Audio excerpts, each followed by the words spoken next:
Hello, friends. Today, a historical judgment about the stray dogs has come from the Supreme Court.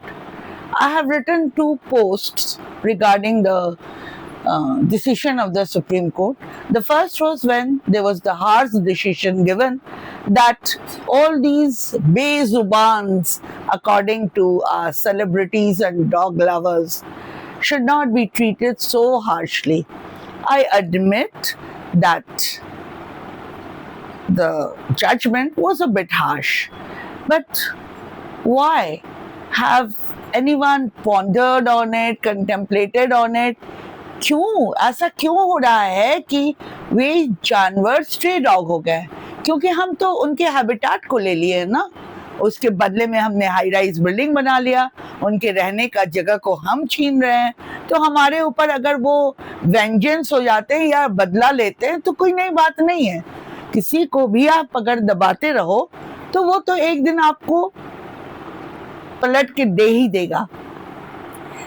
Similarly उस दिन शायद किसी emotion की वजह से जजमेंट वैसा आ गया, बट आज जो रिवाइज्ड जजमेंट है और ये जो 5 पॉइंट्स पे सुप्रीम कोर्ट ने डिसीजन दिया, ये मुझे बहुत ही अच्छा लगा कि there should be a proper feeding place. मैं कुछ डॉग्स लवर्स को देखती हूँ, खास मेरे अपने ही कुछ फ्रेंड्स हैं जो कि साथ में बिस्किट्स लेके चलते हैं, ठीक है, और उनके आगे जाओ या पीछे जाओ आपको एक लाइन से कुत्ता मिलेगा जो कब आप पे झपटेगा यू नेवर नो। हाँ, तो ये फीडिंग प्लेस जो उन्होंने बोला है कि एक प्रॉपर होना चाहिए। अब वहां जाके अब शनि महाराज के लिए काले कुत्ते को खिलाओ, सूर्य भगवान के लिए भूरे कुत्ते को खिलाओ, that is no problem, no issue at all. But हाँ, हम लोग जो थोड़ा कुत्तों से डरते हैं, स्पेशली आवारा कुत्तों से, तो उनके लिए ये बड़ा सेफ जजमेंट आया है। मैं एक बात और पूछना चाहती हूँ हमारे सेलिब्रिटीज से, और इतने बड़े बड़े सेलिब्रिटीज जिनके बड़े बड़े फार्म हाउस हैं, क्यों उस फार्म हाउस में एक छोटा सा कोना उन स्ट्रे डॉग्स के लिए नहीं हो सकता है?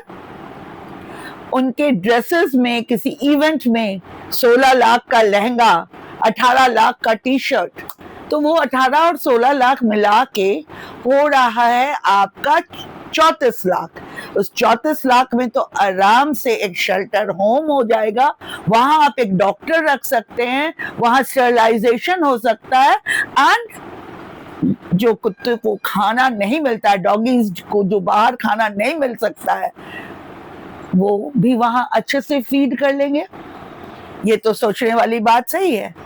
सब कोई तो डॉग लवर्स हो नहीं सकते ना।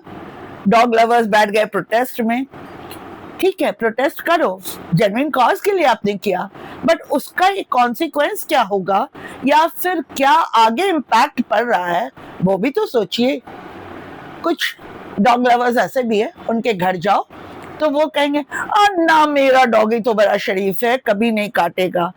आप इत्मीनान रहो, मेरे केस में हुआ है, मैं ना एकदम डर के समा के बैठी रहती थी, उसको देखती रहती थी। बात क्या करूं उस गेस्ट के साथ, मुझे तो उसके आईज को देखना पड़ता था कि कब वो झपट ले।